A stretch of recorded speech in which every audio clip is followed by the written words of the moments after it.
السلام عليكم ورحمة الله وبركاته.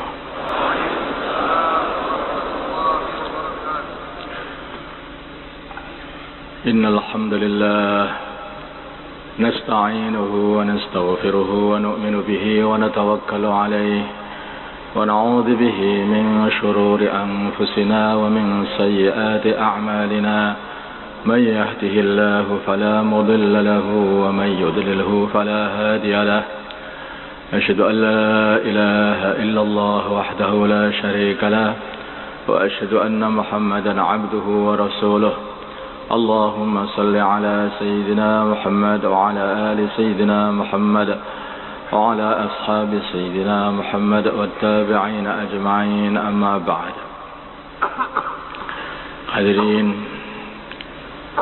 para santri yang dimuliakan Allah Subhanahu wa taala dan para wali santri yang dimuliakan, yang dirahmati oleh Allah Subhanahu wa taala. Alhamdulillah kita bisa membuat pertemuan kembali setelah 2 tahun.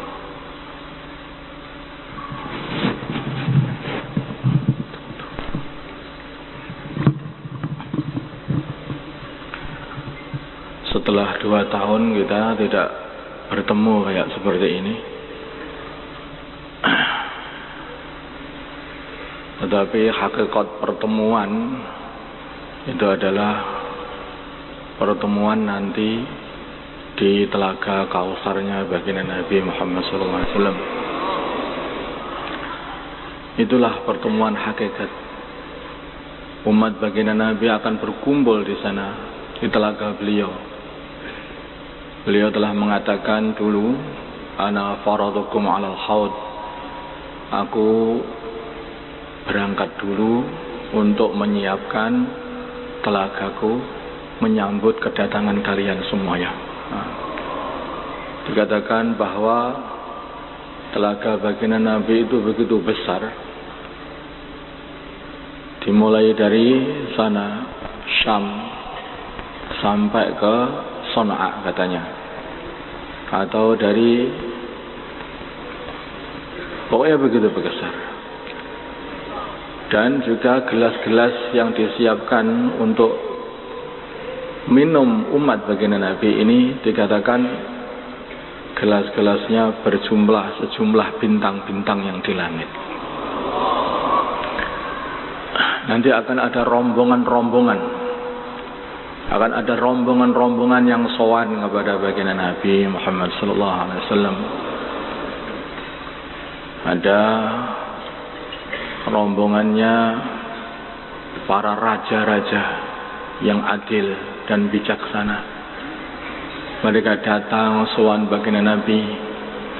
Assalamualaikum ya Rasulullah. Mereka disambut dengan sukacita oleh baginda Nabi Muhammad sallallahu alaihi wasallam. Mereka telah mengemban tugas untuk merawat umatnya baginda Nabi Muhammad sallallahu alaihi wasallam dan menjaga syariat baginda Nabi dengan baik. Kemudian datang rombongan-rombongan lagi, yaitu rombongan-rombongan para ulama yang mereka ini telah mengemban amanah menjaga ilmu baginda Nabi Muhammad sallallahu alaihi wasallam. Mereka datang kepada baginda Nabi, Assalamualaikum ya Rasulullah. Datang lagi rombongan para santri. Datang kepada baginda Nabi, Assalamualaikum ya Rasulullah. Datang lagi pedagang-pedagang yang jujur. Juga datang lagi semua umat baginda Nabi berbondong-bondong datang kepada baginda Nabi Muhammad SAW. Berbagai macam profesi. Mereka berbondong-bondong. Tapi ada satu rombongan yang datang kepada baginda Nabi Muhammad SAW. Belum sempat mendekat baginda Nabi, Maka rombongan ini langsung dihalang-halangi oleh para malaikat. Areng ndi kowe? Ajeng sowan, ka oleh. Tidak boleh. Dihalang-halangi, disingkirkan dari majelis sowan kepada baginda Nabi Muhammad sallallahu alaihi wasallam. Maka baginda Nabi mengatakan, loh kenapa itu kok dihalang-halangi? Itu adalah umatku, itu adalah saudara-saudaraku, itu adalah teman-temanku. Maka hadirin yang dimuliakan Allah Subhanahu wa taala, maka para malaikat mengatakan, engkau tidak tahu setelah engkau tinggal mereka ini telah ghayyaru wa baddalu, telah mengganti agama ini, merubah agama. Mereka tidak diizini sowan kepada baginda Nabi. Siapa mereka ini? Ada banyak pendapat kalangan para ulama. Sebagian yang mengatakan bahwa mereka ini adalah orang-orang yang telah murtad. Ada yang mengatakan mereka adalah orang-orang munafikun, orang-orang munafik. Ada yang mengatakan mereka ini adalah orang-orang yang dulunya ketika di dunia suka berbuat dosa-dosa besar. Tidak diizini sowan baginda Nabi Muhammad sallallahu alaihi wasallam. Maka hadirin yang dimuliakan Allah Subhanahu wa taala, kalau kita nanti pengen bisa sowan dan bisa mendapat kesempatan untuk mengikuti persoalan agung ini kepada baginda Nabi sallallahu alaihi wasallam. Sowan itu artinya menghadap, ya. Ini banyak anak-anak ini yang sowan itu nggak ngerti. Datang-datang, Pak, mau apa? Mau sowan? Ya, silahkan. Mau apa? Mau sowan. Sowan itu apa sih karena sowan? Lah ya silahkan. Mau apa? Mau sowan, Pak. Astagfirullah. Sowan itu artinya sudah menghadap, itu namanya sowan. Nanti kalau sudah menghadap, tanya mau apa? Jangan bilang mau sowan lagi. Sudah menghadap mau sowan. Apalagi saya sowan nama. Sowan nama itu apa artinya itu? Saya menghadap nama. Ya hadapilah sendiri namamu, kata orang.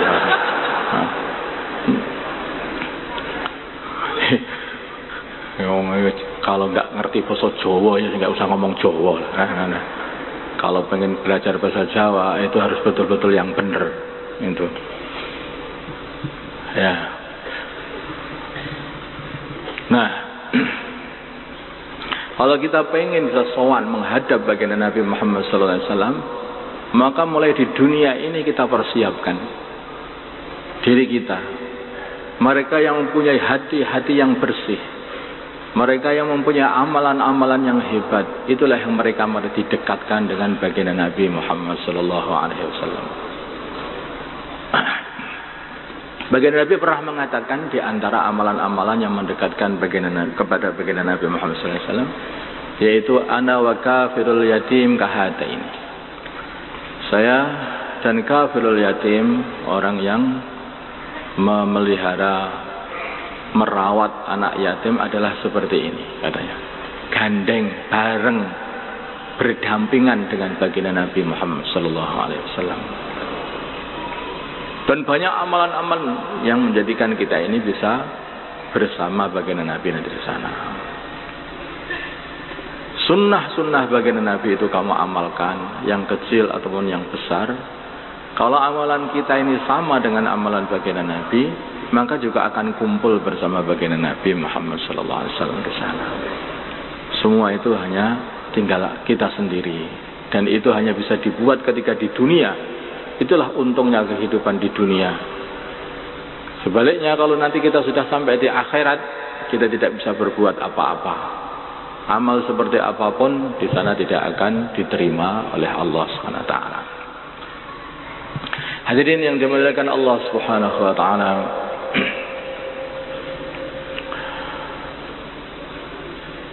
Kemudian saya ingat satu hadis baginda Nabi yang mengatakan bahwa perbanyaklah kenalan dengan orang-orang Islam. Kita berkumpul di sini berkenalan di sini berbareng-bareng untuk membicarakan urusan agama dan untuk menyemangati amal agama. Dengan begini kita juga bisa mengharapkan nanti di akhirat pun juga kita bisa berkumpul.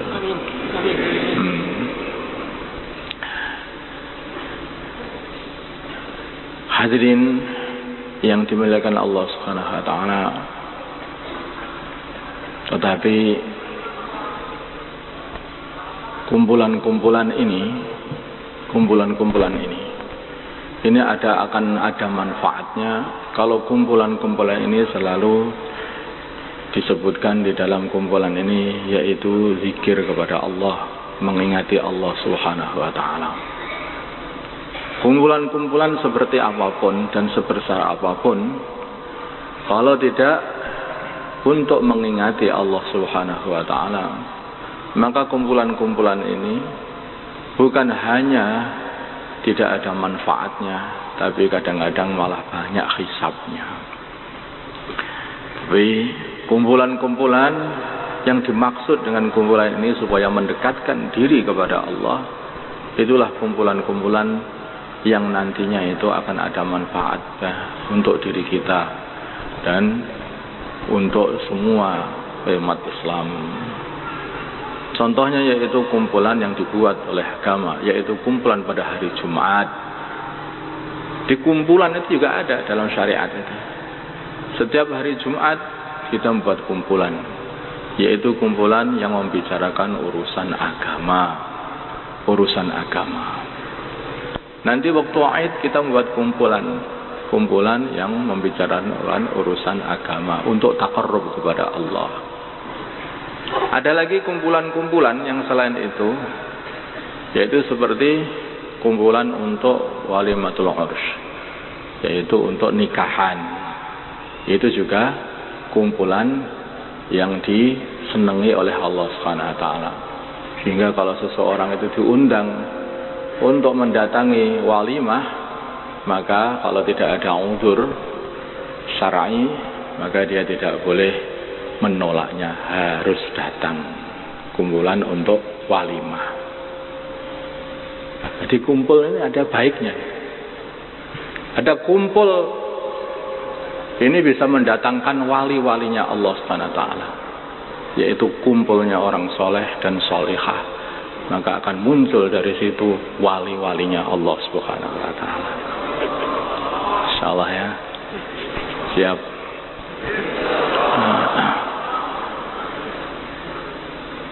Tapi kumpul kok itu tidak ingat kepada Allah, maka akhirnya keluar dari kumpulan itu yaitu anak-anak yang nakal. Makanya urusan kumpul ini mesti harus ingat kepada Allah. Makanya orang kalau mau kumpul harus doa. Doanya Allahumma jannibna minasyaitan, jannibis syaitana fima razaqtana. Nah, akhirnya anaknya jadi anak-anak yang soleh. Paham ya? Nah, nanti kalau kumpul-kumpul doanya jannibna minasyaitan, jannibis syaitana fima razaqtana. Itu udah ada mudzakarah khusus tuh, biar nggak ada setan di sini. Nah, di sini di rumah baca aja nggak apa-apa, amalkan sunnah, itu akan mendatangkan banyak pahala. Ada seorang, yaitu seorang ulama yang dia ini terkenal dengan tamasuknya bisunnah. Masya Allah, betul-betul menjaga sunnah, mulai dari pakaian, mulai dari penampilan, mulai potong kuku, semua diamalkan. Mulai potong kuku perkara yang kecil, bersiwak, berpakaian, cara jalan, sholat-sholat sunnah, sholat-sholat, itu semua itu amalkan. Maka dia ini akhirnya apa? Menjadi wong sing mandi, orang yang makbul semua doa-doanya. Dan kalau berdoa itu nggak peduli. Doanya pokoknya doa sunnah. Jadi kalau habis adzan, Pak saya minta air Pak ini. Ini apa itu? Istri saya mau melahirkan. Ya doa, kita doa. Nah, doanya apa? Doa habis adzan. Doanya habis adzan. Allahumma hadi da'wati tammah wassalatul qa'imah ati sayyidina langsung melahirkan. Langsung melahirkan. Saking tamasuknya di sunnah. Saking tamasuknya di sunnah. Kalau dia itu mau makan, kok ada orang minta doa, doanya apa? Ya doa mau makan itu. Ya doa mau makan itu. Bismillahirrahmanirrahim. Bismillahi awalahu akhirahu. Langsung sembuh. Orang minta doa. Kalau orangnya sudah tamasuk di sunnah, amal apa aja itu udah mandi. Udah, doanya apa? Ya itu amalan sunnahnya itu. Amalan sunnahnya itu. Masya Allah. Maka ada seorang ulama, dia itu saking tamasuknya di sunnah. Yaitu tadi urusan kumpul tadi, betul-betul dengan sunnah kumpulnya. Maka selesai kumpul didatangi Nabi Khadir. Didatangi Nabi Khadir. Nabi Khadir datang. Begitu datang, jangan kesini dulu loh. Kenapa? Ini aku masih junub, jangan sini. Karena apa? Karena dengan sunnah sampai Nabi Khadir pun datang.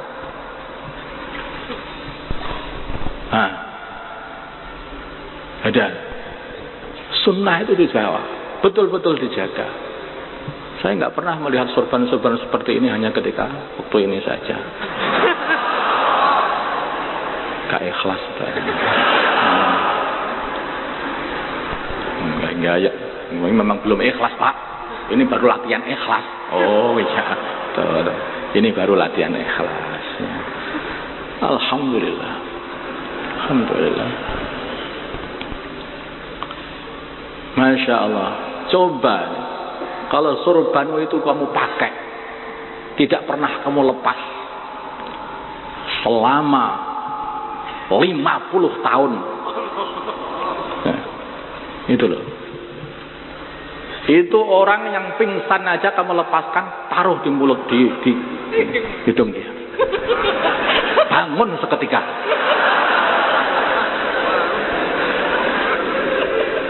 Insya Allah.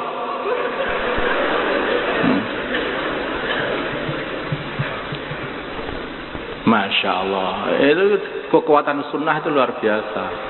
Terserah itu kamu pikirkan apa yang kamu pikirkan. Kalau orang yang nggak pakai percaya ya telah tahu. Kalau yang percaya, oh begitu ya Pak. Oh iya, Masya Allah. Nah, coba. Tadi apa-apa itu masalah kita ini, amal agama ini nggak tenanan begitu loh. Amal agama nggak tenanan, bersiwak nggak tenanan, berwudu nggak betul-betul tenanan. Kita wudu gitu saja, padahal wudu itu ibadah. Coba wudu itu dengan sungguh-sungguh menghadap kiblat. Bismillahirrahmanirrahim. Betul-betul kayak menghadap Allah betul. Dengan ihsan. Ya. Mal ihsan, al ihsan an ta'budallaha ka'annaka tarah, fa in lam takun tarah fa innahu yarak. Coba wudu saja kamu amalkan seperti itu. Maka ada seorang ulama, dia ini bermasalah dengan suatu raja, mau ditangkap sama raja, marah raja ini sama si ulama ini. Maka ulama ini begitu dikasih tahu ini ada raja fulan mau menangkap tuan, bagaimana? Siapkan air wudhu. Jawabnya apa? Siapkan air wudhu. Siapkan air wudhu. Langsung wudhu, betul-betul menghadap kepada Allah. Baru saja wudhu, bersiwak, semua sunnah-sunnahnya diamalkan. Maka hadirin, raja yang datang mau menangkap itu berubah pikiran seketika. Dirubah otaknya, pikirannya dirubah oleh Allah Subhanahu wa taala. Enggak jadi menangkap ulama ini, malah datang-datang membawa hadiah yang gak karu-karuan banyaknya. Nah, kok berubah itu kenapa ini? Yang menggerakkan Allah Subhanahu wa taala hakikat. Kalau kita punya hubungan dengan Allah yang baik, maka hati manusia akan dirubah oleh Allah jadi baik juga. Jaga sunnah. Jaga sunnah. Insyaallah ya. Nah, di mana saja jaga sunnah. Itulah maksudnya orang itu belajar. Kita belajar bertahun-tahun. Itu bukan maksudnya supaya mendapatkan ijazah dauratul hadis. Ada orang ditanya, kamu sudah bisa apa selama ngaji ini? Saya sudah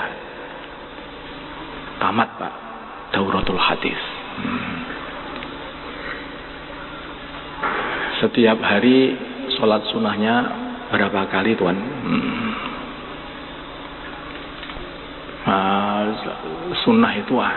Sunnah itu kalau diamalkan itu dapat pahala. Kalau nggak diamalkan nggak apa-apa kok. Nggak apa-apa betul. Saya belajar begitu. Oh begitu. Ya udah.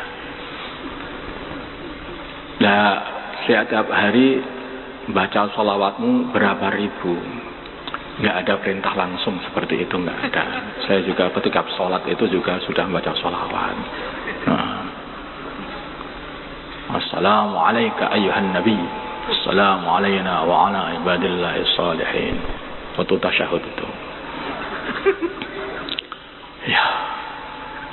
Orang seperti ini bukan tamatan daurah hakikatnya ya, seperti itu.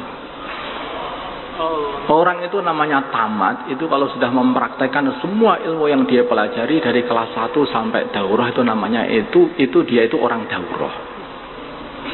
Ahlul hadis, dauratul hadis. Tetapi kalau dapat ijazah dauratul hadis, zikirnya bagaimana? Nul putul. Salat sunnah nul putul. Dakwah nul putul. Jamaah nol putul. Karena yang dipelajari apa? Justru ketika dia belajar agama itu jamaah itu bukan fardhu ain katanya. Kifayah sudah banyak yang jamaah, saya nggak usah jamaah. Katanya seperti itu. Ada yang berkata seperti itu katanya. Maka hadirin yang dimuliakan Allah Subhanahu wa taala, hal seperti ini, inilah namanya itu ilmu tetapi malah menghancurkan yang punya ilmu itu sendiri. Dulu ketika kelas 1 istiqomah soft awal, begitu sudah kelas daurah sudah di belakang. Kenapa? Saya sudah paham agama. Apa yang kamu pahami? Ternyata soft awal itu tidak wajib.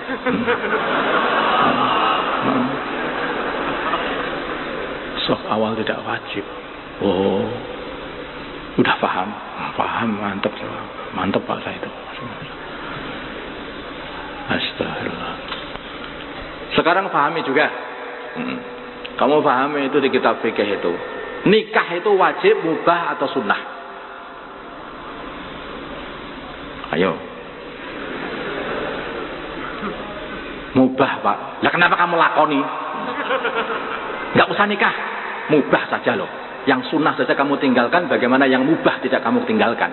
Allah. Ayo. Coba. Kalau enak, wajib Pak, saya ini sudah wajib Pak. Saya ini wajib Pak, ini wajib. Loh. Kalau itu urusan syahwat, Pak, wajib kabeh. Tapi kalau urusan capek-capek amal agama, ya itu katanya wong itu hanya sunnah, wong itu hanya sunnah. Hadirin, kalau kita ini mau memahami sunnah, itu agama jangan seperti itu. Itu pemahaman seperti itu, pemahamannya wong tak bener. Kalau kita ini pengen memahami agama, caranya begini loh. Ini ada seorang membawa satu truk, yaitu satu truk berisi duit penuh, mau dibagi-bagi. Setiap orang satu kotak sebesar itu, salon itu, nggak tahu isinya, pokoknya dimasukkan situ, Penuh satu kota itu. Siapa yang mau? Siapa yang mau? Siapa yang mau? Siapa yang mau? Maka apa itu yang tamatan daurah tadi? Alah, untuk apa itu? Itu hanya mubah saja. Saya nggak pengen. Yang anak kelas 1, woi mau anak kecil. Siapa mau? Mau anak kecil ke situ. Ya, langsung mau. Anak kecil itu membawa kotak-kotak uang yang ternyata isinya itu bertriliun-triliun duit di situ itu. Maka orang daurah yang katakan halah hanya sunnah saja.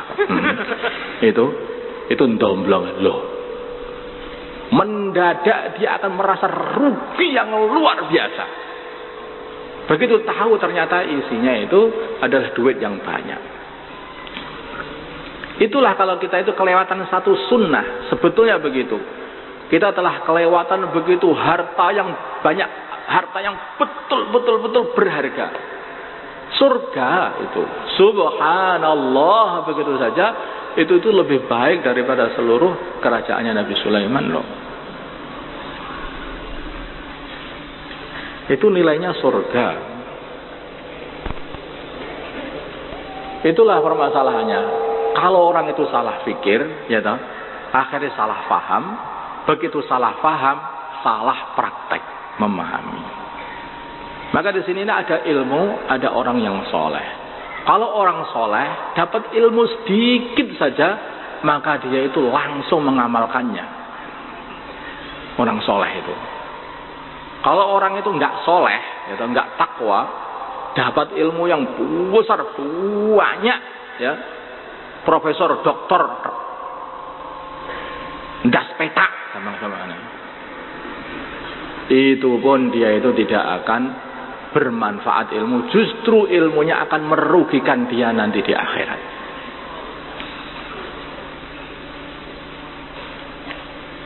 Nah, gitu. Iya. Ada seorang, saya gambarkan ya. Anak baru masuk pondok. Kemudian dikasih tahu sama gurunya, ini kitab Amsalul Tasrif, hafalkan. Ini kitab Matan Sanusi, hafalkan. Ini kitab Matan Takrib, hafalkan. Ini dihafalkan semua Ustaz. Iya, hafalkan. Awas nih gak hafal. Dia takut. Hafalkan, masya Allah, gak karuan, sampai hampir pecah kepala itu. Pan panas digerojok air. Kalau sudah panas gerojok air, hafalan lagi. Panas gerojok air. Tahu-tahu dia itu jadi orang alim. Nah, karena dia ada isti'dad. Dia ada isti'dad. Kasih sedikit, tidak banyak ilmunya, hafal tasrifan, hafal takrib, hafal semua itu. Dihafal semua kitab-kitab kelas 2, kelas 1 dan 2, tapi hafal semua, faham semuanya. Hafal semuanya dan faham semuanya, dan dipraktekkan dalam kehidupan. Praktekkan dalam kehidupan. Ini namanya wong soleh. Tapi ada orang yang dia ini dikasih tahu hafalkan. Zaman sekarang nggak muslim, yang penting itu pemahaman, Pak. Yang penting itu pemahaman, difahami dulu. Itu zaman dulu orang menghafal itu. Ya dia nggak mau menghafal, nggak mau menghafal, tidak dipraktekkan. Yang penting itu orang tampak, orang itu bisa ngomong begitu loh, bisa ngomong sana, ngomong di sini gitu. Kalau hanya praktek-praktek begitu, itu nggak bisa ngomong, itu apa gunanya? Di kampung itu yang penting orang ngomong, bukan orang praktek. Kalau orang ngomong itu bolonya banyak. Kalau orang praktek itu sendirian, di masjid sendirian, sholat sunnah sendirian. Itu nggak penting. Yang penting itu pintar ngomong. Pemahaman seperti itu. Apa yang terjadi orang ini? Begitu dia ini sudah sampai daurah pun tetap jadi goblok. Tidak punya ilmu, tidak punya agama, nol pudul. Sebaliknya, ini anak hanya 2 tahun saja dipraktekkan seluruh agama, ini sudah jadi wali dan orang yang muqarrab kepada Allah. Ini bedanya orang soleh kalau orang tidak soleh. Makanya Bani Israel, ini ulama-ulamanya Bani Israel sendiri itu, mereka ini orang-orang yang alim, banyak ilmunya, tetapi ilmu tidak dipraktekkan. Begitu datang baginda Nabi Muhammad SAW, mereka tidak beriman, malah hasad kepada baginda Nabi. Demi apa? Demi dunia. Lah kalau aku ikut Nabi Muhammad, ya habis duniaku, habis boloku katanya. Akhirnya mereka menolak, tidak mau ikut baginda Nabi Muhammad SAW. Ilmunya menghancurkan dia sendiri. Sebaliknya kalau orang itu soleh, kalau orang itu betul-betul soleh, sedikit saja ilmu, sedikit ilmu, maka baru membaca Qul huwallahu ahad, Allahus samad, lam yalid wa lam yulad, wa lam yakul lahu kufuwan ahad, masuk Islam. Coba lihat, banyak sekali orang yang ada isti'dad dalam hatinya ini begitu membaca surat Al-Ikhlas langsung masuk Islam. Ada kesan apa ketika membaca surat Al-Ikhlas sehingga sampai masuk Islam? Dari orang kafir langsung jadi dapat hidayah masuk Islam. Ini orang sudah bertahun-tahun mempelajari agama, membaca surat Qul huwallahu terus nggak jelas ngomongnya. Akhirnya begitu ada setan datang, hantu, begitu. Bacanya keliru. Surhat, tempiling ngarep hantunya kalah gelut. Bacanya enggak jelas. Sebaliknya kalau orang yang sungguh-sungguh ada istighfar besok, begitu ada setan datang, tak bacakan Bismillahirrahmanirrahim. Kobong. Qul huwallahu ahad, tambah besar. Allahus samad, tambah besar lagi. Lam yalid wa lam yulad, langsung jadi abu. Nah, betul. Setan yang kamu bacakan Qul huwallahu ahad aja itu langsung hancur jadi abu. Ini kalau Qul huwallahu ahadnya orang yang hatinya ini betul-betul ada iman. Makanya ini permasalahan kita ini apa? Kurang sungguh-sungguh. Wuzunya enggak sungguh-sungguh, salatnya enggak sungguh-sungguh, zikirnya enggak sungguh-sungguh, semuanya jadi enggak sungguh-sungguh, enggak jadi. Jadi kalau mobil itu produk Cina. Ya, no. Mesinnya itu juga rapuh. Nah, sasisnya rapuh. Kalau ada orang yang ngengkel terserah nih, katanya begitu, saya nggak tahu. Tapi nyatanya ya kambing itu tabrak mobil Cina juga mati juga kan. Paling ada yang ngengkel seperti itu terserah itu. Ini dibandingkan dengan itu loh, bulldozer itu loh. Coba mobil Cina tabrakkan ke bulldozer, renyuk. Nah, kalau orang itu semuanya rapuh, ya, semuanya rapuh, tidak akan bisa dibuat apa-apa. Kelihatannya besar, tetapi sebetulnya rapuh. Begitu berhantaman dengan keadaan, melenyap sepakat beda. Karena sesuatu itu akan tampak, ya. Hasilnya ketika sudah ada benturan. Kalau tidak ada benturan, ya aku wani, semua wani. Ayo, aku wani, apa wani. Aja. Coba begitu sudah datang orang yang komedi, aku, ya, jangan Pak. Nah, melinyot seketika itu. Nah, inilah sebetulnya di sini ini. Tapi kalau betul-betul diri jiwa kita ini berisi dengan iman, dengan zikir, taqarrub kepada Allah, tawajuh kepada Allah, Masya Allah. Apapun yang di hadapan kita ini, apakah dunia pun ditolak dengan dua tangan. Ditolak dengan jabatan, ditolak dengan dua tangan. Pangkat, tolak dengan dua tangan. Harta, tolak dengan dua tangan. Matahari, bulan, tolak dengan dua tangan. Ya, semua ditolak seperti baginda Nabi kita Muhammad sallallahu alaihi wasallam. Jadi seperti itu. Baginda Nabi dikasih kedudukan akan dijadikan raja Mekah. Tolak. Tidak. Kumpulkan semua bendera orang-orang Quraisy untuk kamu semuanya. Tolak. Harta, tolak. Wanita, tolak. Kalaupun bulan ada di tangan kananku, matahari tangan kiri atau kebaliknya, maka aku pun tidak akan berhenti terus mengamalkan agama. Saya menolak untuk berhenti mengamalkan agama. Ini orang berisi. Begitu berhadapan dengan iming-iming, tolak. Iming-iming pun tidak bisa mempan. Nggak melenyap, Pak. Karena kamu nanti begitu pulang, itu mesti akan ada iming-iming dunia. Bisnis, toko, rumah besar, ya dah, mobil bagus, istri cantik,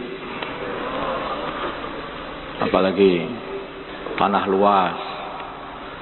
Berbagai macam dunia akan datang, tapi itulah, kalau kamu orang bermutu, maka itu semuanya kamu tinggalkan untuk agama, demi untuk agama. Tuh. Nah, ini semuanya ini dasarnya takwa masalahnya. Alif Lam Mim. Dzalikal kitabu la raiba fihi hudan lil muttaqin. Hudan lil muttaqin. Petunjuk bagi orang yang bertakwa. Al-Quran ini adalah petunjuk bagi orang yang bertakwa, yang ada dalam hatinya ini memang takut kepada Allah. Maka begitu membaca langsung mengambil manfaat dari Al-Quran itu. Sebaliknya orang yang tidak takut kepada Allah sehingga suka bermaksiat kepada Allah, maka dikatakan yudillu bihi katsira wa yahdi bihi katsira wa ma yudillu bihi illal fasiqin.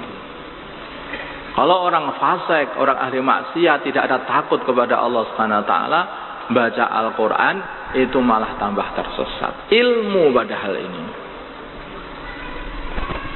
tambah tersesat. Maka dijaga betul. Apa yang ada dalam hati jaga. Kalau hati ini tidak ada istiadat, kesiapan, maka akhirnya tidak akan bisa mengambil manfaat dari ilmu-ilmu yang kita pelajari. Nah, sedikit saja kalau kita ini ada kesiapan dan kita praktekkan dalam kehidupan, maka itu lebih bermanfaat daripada banyak gede tetapi kita tidak bisa mempraktekkan dalam kehidupan kita.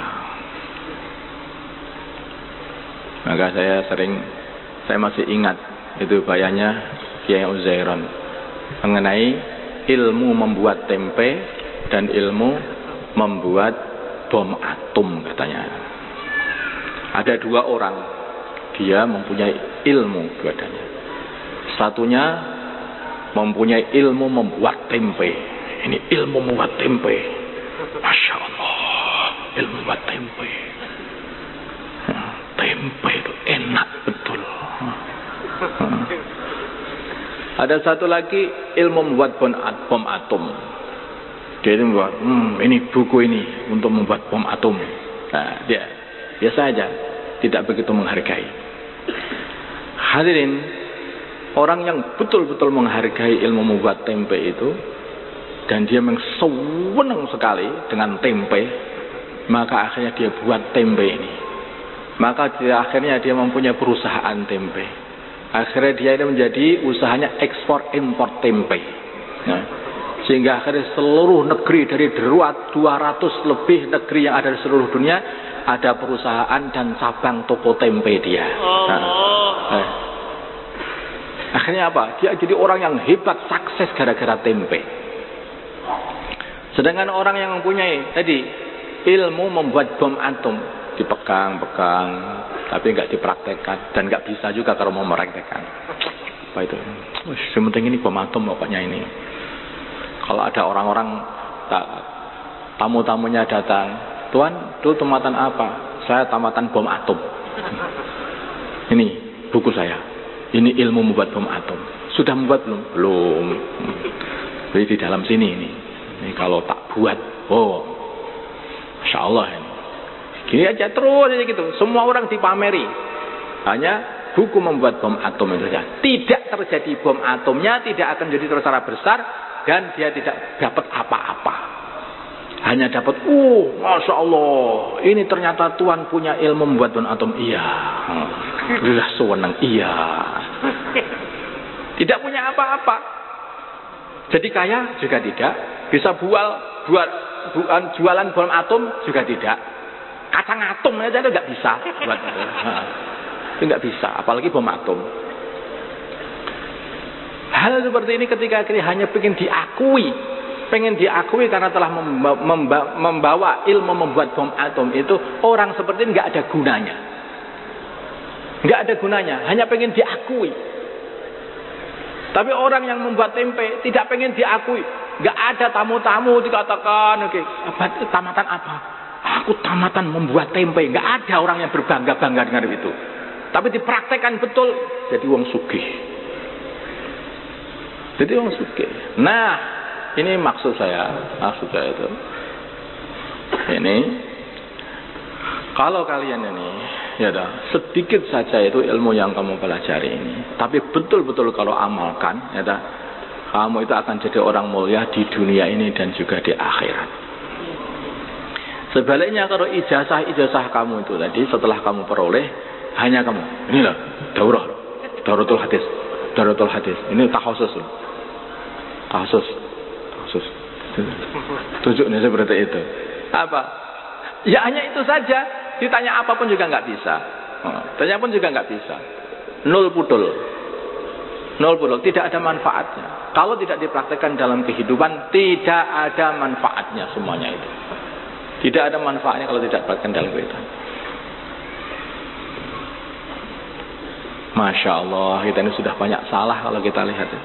Betul nggak? Sudah berapa ilmu yang kita pelajari dan sudah berapa ilmu yang kita praktekkan dalam kehidupan. Makanya orang-orang zaman dulu itu untuk belajar ini harus betul-betul itu gurunya itu juga betul-betul memilih muridnya, dan muridnya itu juga betul-betul memilih gurunya, dan ketika sudah memilih gurunya itu sebagai guru, dia itu betul-betul taatnya. Jadi seperti dalam ayat yang dibaca oleh Ustadz Taufik tadi, bagaimana yaitu Nabi Musa alaihissalam ketika beliau ini mencari guru, dia cari guru sampai kemana-mana, sampai beliau itu mengatakan, walaupun 80 tahun pun kalau aku belum ketemu, akan aku terus cari sampai ketemu, katanya. Betul-betul dia sungguh-sungguh. Makanya murid itu kalau nggak ada himmah yang tinggi, maka tidak ada gunanya. Dikit-dikit mutung capek dah, pulang dah. Kalau pulang aja itu masuk semangatnya setengah mati. Kalau masuk kelas itu loh lambat, kalau ke masjid lambat. Ya. Harus punya himmah, harus punya kesungguhan. Kalau tidak ada himmah, orang itu nggak ada gunanya. Himmah yang paling penting itu himmah. Yang paling penting itu himmah. Wong itu walaupun secerdas apapun, kalau tidak punya himmah, tidak ada gunanya. Walaupun orang itu biasa-biasa asal normal itu, tapi kalau mempunyai himmah yang tinggi, dia akan menjadi orang yang hebat dan super hebat. Asal himmah yang tinggi, kemauan yang tinggi, sungguh-sungguh betul. Sungguh-sungguh betul. Ketahuilah bahwa duit 1 juta itu bisa didapatkan hanya dari 1.000 yang dikumpulkan sedikit demi sedikit telaten sehingga masuk 1 juta. Ketahuilah bahwa sungguhnya ilmu yang banyak itu semuanya itu hanya dikumpulkan dari sedikit ilmu. Dari sedikit dikumpulkan satu, akhirnya kamu dapat ilmu yang banyak. Ilmu yang saya sebenarnya ini bukan ijazah, tapi ilmu. Kalau mengumpulkan ijazah mudah saja. Cari di kantor saja. Nah, ilmu sedikit dikumpulkan, terus tambah lagi. Hadirin yang dimuliakan Allah Subhanahu wa taala, ini himmah. Maka Nabi Musa ini diceritakan betul-betul sungguh-sungguh pengen mencari guru namanya Nabi Khadir ini. Begitu ketemu dengan Nabi Khadir, maka beliau katakan dengan satu kata-kata yang sangat-sangat sopan sebagai seorang nabi yang pangkatnya itu betul-betul tinggi. Salah satu nabi ulul azmi, 5 nabi ulul azmi. Nabi Musa Muhammad sallallahu Nabi Musa alaihissalatu wassalam, yang mana kitabnya Nabi Musa yaitu kitab Taurat ini dipakai oleh seluruh nabi-nabi setelahnya Nabi Musa alaihissalam sampai Nabi Isa alaihissalam, sampai datangnya baginda Nabi kita Muhammad sallallahu alaihi wasallam membawa kitab Al-Qur'an. Maka begitu Nabi Musa ini datang kepada Nabi Khadir, maka Nabi Musa mengatakan Assalamualaikum. Nabi Khadir mengatakan Waalaikumsalam. Loh, ya di sini kok ada salam? Siapa kamu? Saya Musa. Apakah kamu Musa Bani Israel? Iya, saya Musa Bani Israel. Nabi Khadir pun sudah kenal Nabi Musa. Bukan Nabi Khadir gak kenal Nabi Musa. Nama Nabi Musa itu sudah terngiang di seluruh dunia, di kalangan orang-orang soleh. Nabi Khadir pun, apakah kamu Musa Bani Israel? Nggih, kula Musa Bani Israel. Masya Allah, marhaba. Disambut betul-betul Nabi Khadir alaihissalatu wassalam. Enten nopo tuan? Enten nopo tuan? Jadi sebetulnya kalau dari segi pangkat itu, Nabi Musa dan Nabi Khadir ini pangkatnya itu lebih tinggi Nabi Musa. Sangat jauh. Bahkan Nabi Khadir itu ada yang mengatakan bukan seorang nabi, ini adalah abdun saleh begitu saja. Tetapi Nabi Musa itu demi mencari ilmu, beliau itu rela belajar kepada orang yang pangkatnya di bawahnya demi ilmu. Dan itu terus kalau orang itu belajar kepada orang di bawahnya, sini ajari aku sini, cepat diajari, kudu iso aku. Enggak seperti itu. Hal attabi'uka ala an tu'allimani mimma 'ullimta rusyda. Bolehlah saya ikut Tuhan supaya Tuhan ajari dari ilmu yang telah diajarkan Allah kepada Tuhan. Bolehkah saya ikut Tuhan? Bolehkah saya ikut Tuhan? Coba. Orang zaman sekarang kalau datang, mau apa Tuhan? Saya mau mondok. Saya sudah daftar, sudah selesai semuanya. Oh, begitu. Kalau tertib Nabi Musa nggak begitu. Bolehkah saya ikut Tuhan, mondok di sini, untuk di sini, boleh apa enggak saya ini? Wong belum minta izin kok justru melebu itu loh.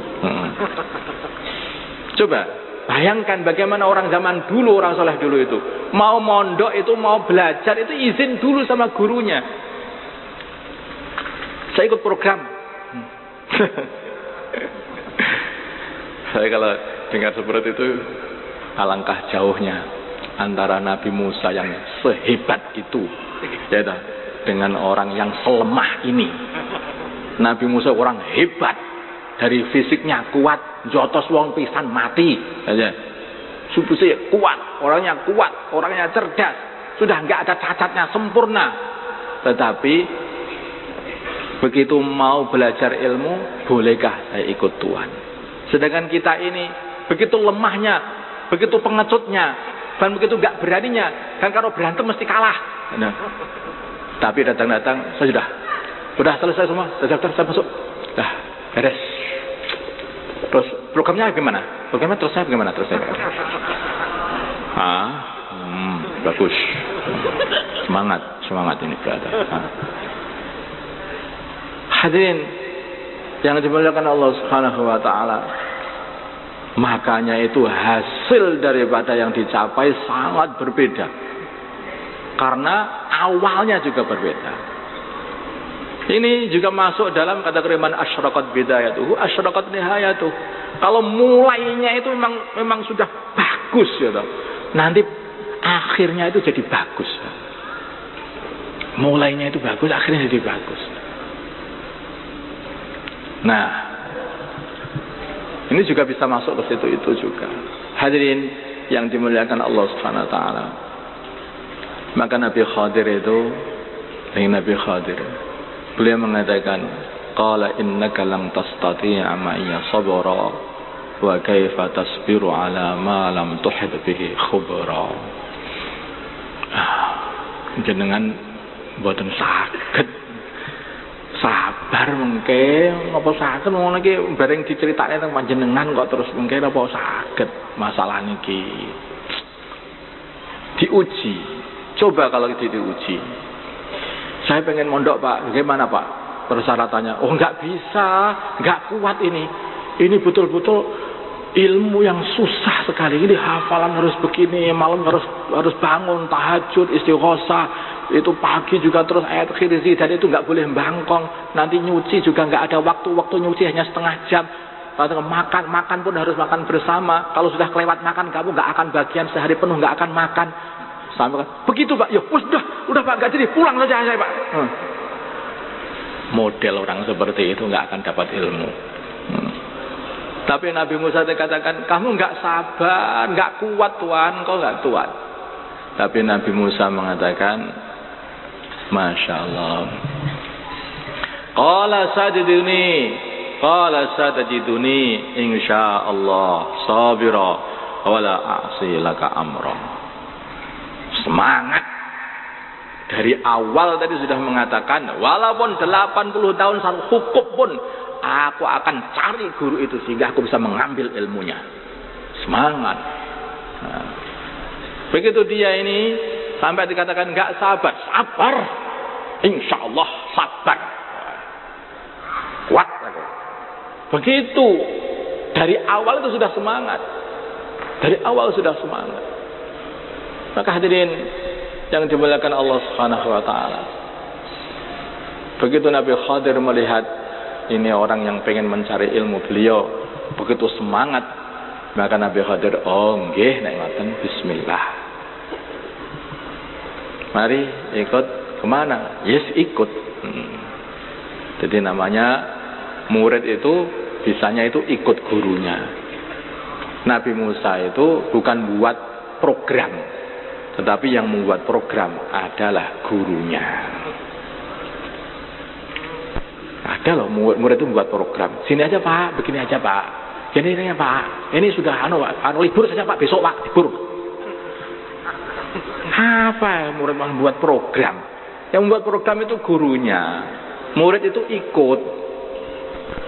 Enggak ada Nabi Musa mengatakan, "Kemana toh iki? Jak melaku, aku di berjalan aja.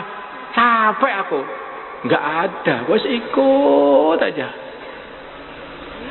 Sampai naik perahu ketemu sama seseorang.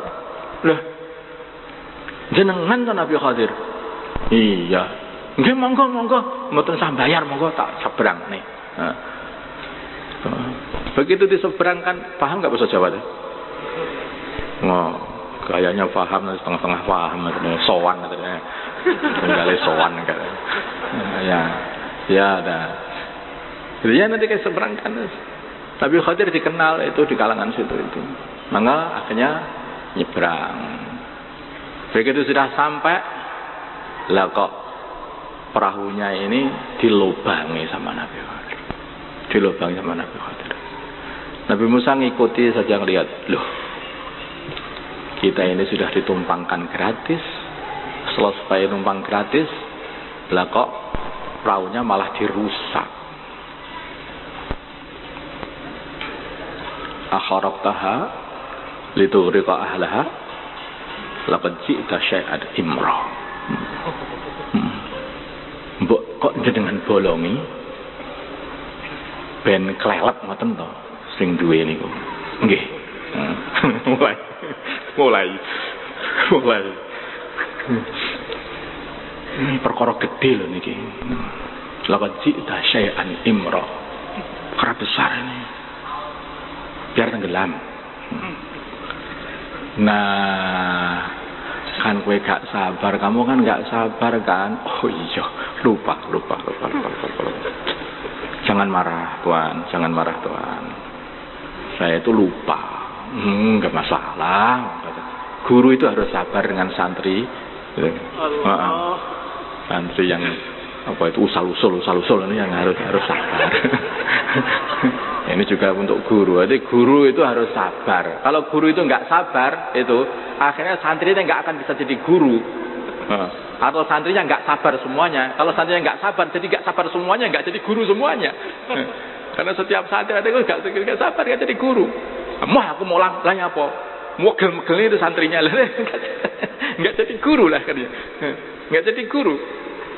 Guru itu harus sabar. Diajak jalan lagi, pokoknya jalan. Mau dibawa kemana? Nggak usah. Kok ya lali, aku tidak tekok. Kenapa? Jadi saya itu kok ya tanya sama berjalan lagi. Setelah berjalan, ketemu anak kecil. Lene, sini. Sekelsek, kretek, brul. Dibuang dasi. Anak kecil kepalanya diuntir, dibuang kepalanya itu. Badan dan kepala sampai terpisah. Masya Allah. Nabi Musa bukan lupa, Nabi Musa bukan mimpi. Nabi Musa melihat kejadian seperti ini. Masya Allah. Ini apa ini? La haula wala quwwata illa billah. Aqtalta nafsan bighairi nafsin. Aqtalta nafsan zakiyatan bighairi nafsin laqad ji'ta syai'an nukra. Wis nek iki aku wis gak lali. Engkar aku nek motor kene iki. Ora lali aku kene iki. Ini ojo, makanya itu kalau jadi santri jangan keminter. Sejak awal itu kan sudah dikasih tahu toh. Wa kaifa tasbiru ala ma lam tuhit bihi khubra. Ya dah. Ma lam tuhit bihi khubra. Bagaimana? Kan sudah dikasih tahu. Sebetulnya ini ada rahasia di sini ini. Rahasianya apa? Di antara perkara yang dikhabarkan oleh Nabi Khadir itu kepada Nabi Musa, yaitu bahwa Nabi Musa nanti tidak akan sabar. Ini sebetulnya ini bukan Nabi Musa tidak paham tak? Tapi seorang pelajar itu jangan sampai orang itu terus putus asa. Apalagi ngoten loh. Jadi takdirnya kula niki asline mboten sabar. Takdirnya saya itu enggak sabar begitu ya. Ya begitu beritanya dari Allah, kamu itu enggak akan sabar nanti. Oh ya kalau gitu ya sudah, tak pulang saja. Enggak ada begitu. Wah insyaallah. Yang mengatakan ini takdirnya enggak sabar, maka beliau juga mengatakan insyaallah kalau dikehendaki Allah ya sabar. Nekat Nabi Musa. Ya. Nekat. Wah itu harus nekat. Makanya himmah aliyah itu penting sekali. Nabi Musa itu saking himmahnya, saking tingginya.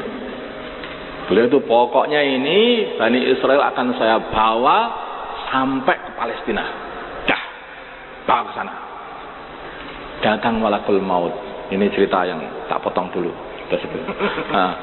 Datang malakul maut. Tuan, ada apa?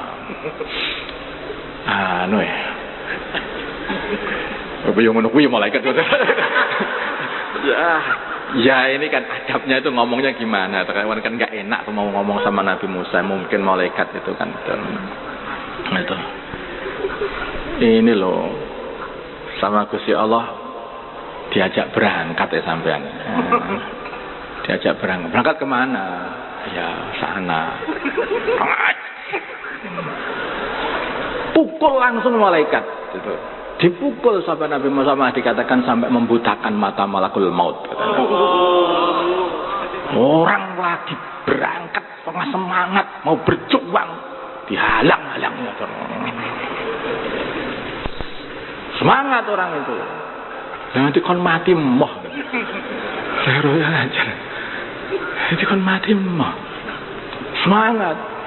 Urusan agama ngomong mati orang itu. Ya orang itu kalau semangat begitu. Kalau santri juga begitu, berjuang begitu. Ngomong mati, urusan agama ora rasa ngomong mati. Reneng mati-mati nih. Begitu namanya orang, Mas. Harus semangat. Nah, sampai malaikat laporan kepada, ya Allah, Engkau telah mengutus aku kepada hamba-Mu yang enggak mau mati, ya Allah. Gimana ini? Udah gitu aja, suruh meletakkan telapak tangannya di kulitnya sapi, di sapi. Kemudian apa yang tertutupi itu adalah jumlah tahun yang akan aku tambahkan pada umur dia. Ketika saya tahu Nabi Musa, terus ya Allah bilang begini, udah. Oke, berangkat. Masya Allah. Begitulah. Makanya Nabi Musa dikatakan kalau innaka lan tastati'a ma'iya sabra. Wa kaifa tasbiru ala ma lam tuhid bi khubra. Jawabane insyaallah sabar. Insyaallah. Ini bukan insyaallah karton. Insyaallah 4 bulan insyaallah. Karena lemas. Insyaallah lemas. Kok mangkat. Insyaallah sabar. Wala a'si laka amra. Itu sebetulnya kata-kata ini adalah kata-kata in kunci seorang pelajar, orang yang pengen mengambil suatu ilmu. Pertama kali ini adalah sabar. Ya, pertama kali sabar, kedua kali adalah taat. Sabar dan taat. Yang awal tadi itu adalah hal attabi'uka ala an tu'allimani mimma 'ullimta rusyda. Di sini ini adalah adab, sabar, taat. Ini kunci. Enggak ada ini beletuan ora kanggo. Ini. Ada.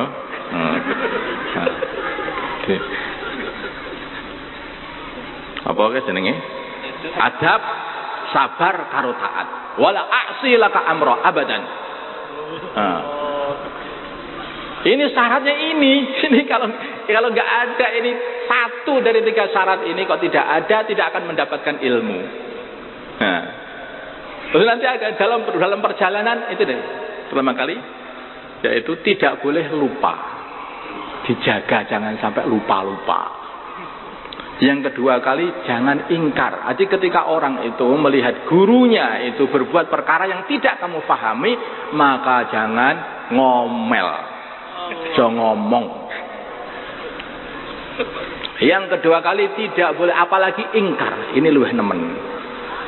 Begitu Nabi Musa sudah pada tingkatan ingkar, ini Nabi Musa, waduh, ini aku ini sudah nggak beres ini. Ini kelihatannya sudah nggak bisa saya berguru. Ini nggak boleh. Guru itu nggak boleh murid itu nggak boleh ngingkari gurunya.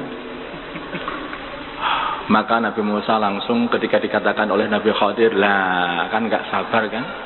Nabi Musa akan sudah begini saja. Kalau saya nanti masih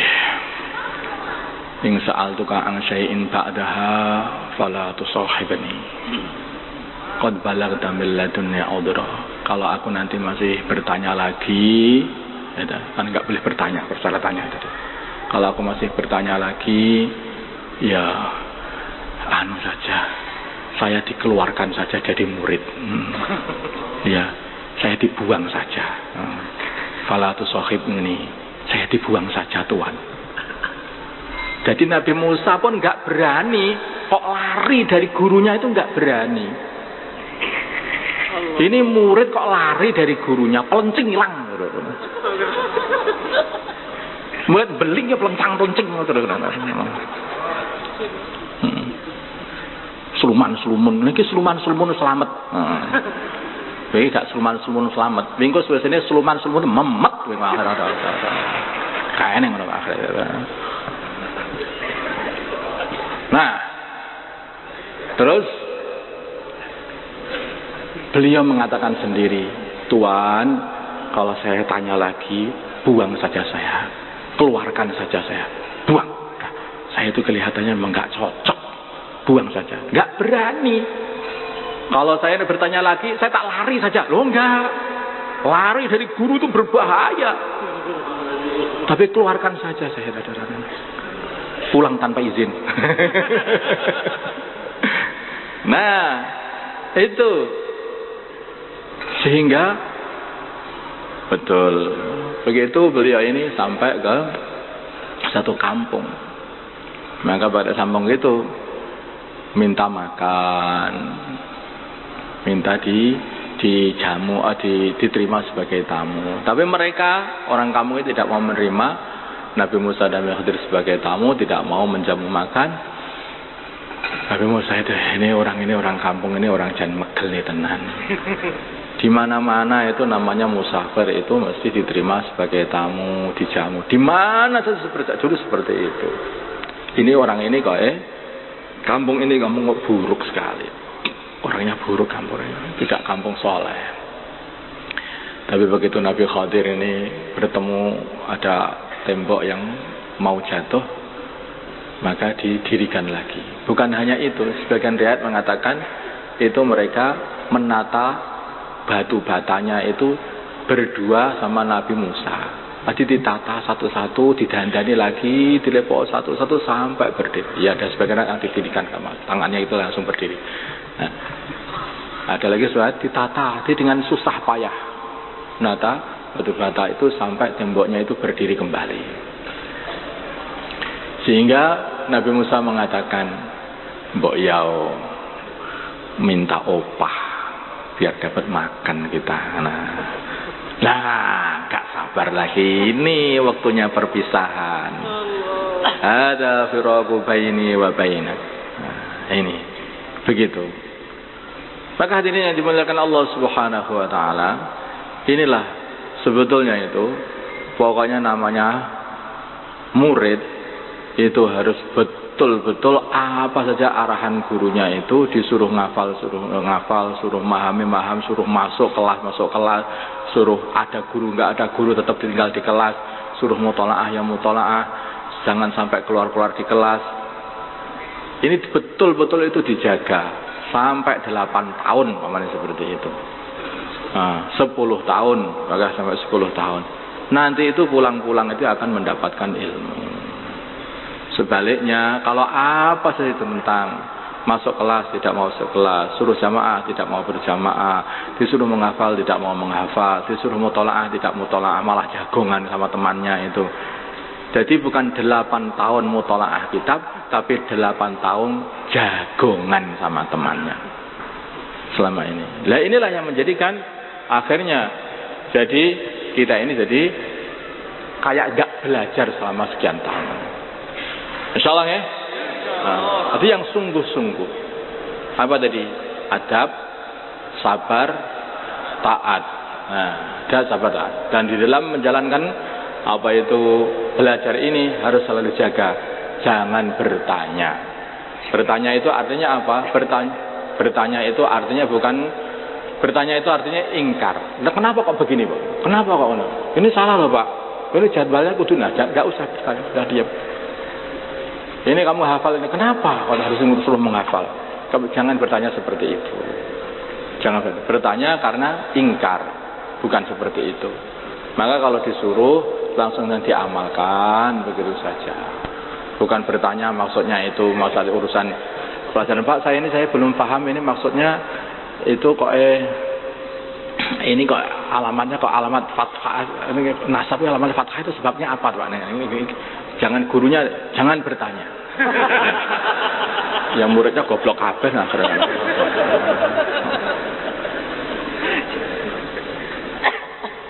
Salat itu apa itu 5 waktu atau 6 waktu? Witir itu termasuk fardu apa termasuk sunnah Pak niki? Jangan bertanya. Ini guru nggak pegang milik. Kali ini pertanyaan yang harus bertanyakan memang. Kalau murid nggak tahu ya bertanya nggak apa-apa. Ini bertanya itu maksudnya bertanya karena ingkar. Paham ya? Nah, jadi seperti itu. Insya Allah kalau itu diamalkan, insya Allah semoga saja Allah Subhanahu Wa Taala nanti akan kasih ilmu yang warisannya baginda Nabi Muhammad Sallallahu Alaihi Wasallam, ilmu yang ketika masuk ke dalam diri kita sehingga kita bisa mengamalkannya. Dasar pertama kali yang ada dalam diri kita ini supaya mendapatkan ilmu warisan baginda Nabi adalah takwa, takut kepada Allah Subhanahu Wa Taala. Oke, Al-Fatihah.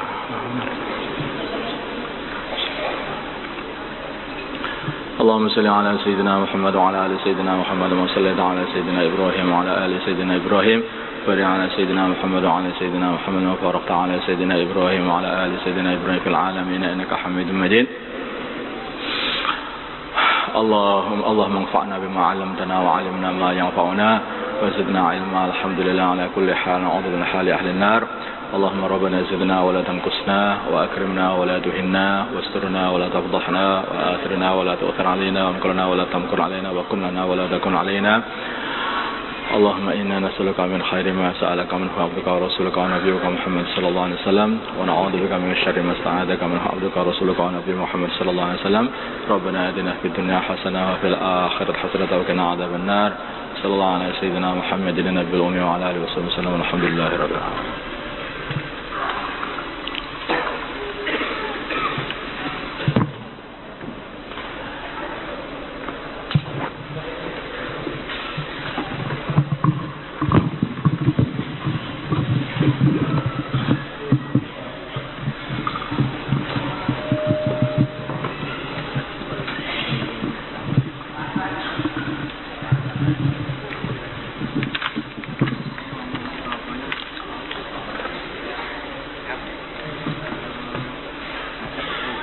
Bapak-bapak, ibu-ibu, hadirin hadirat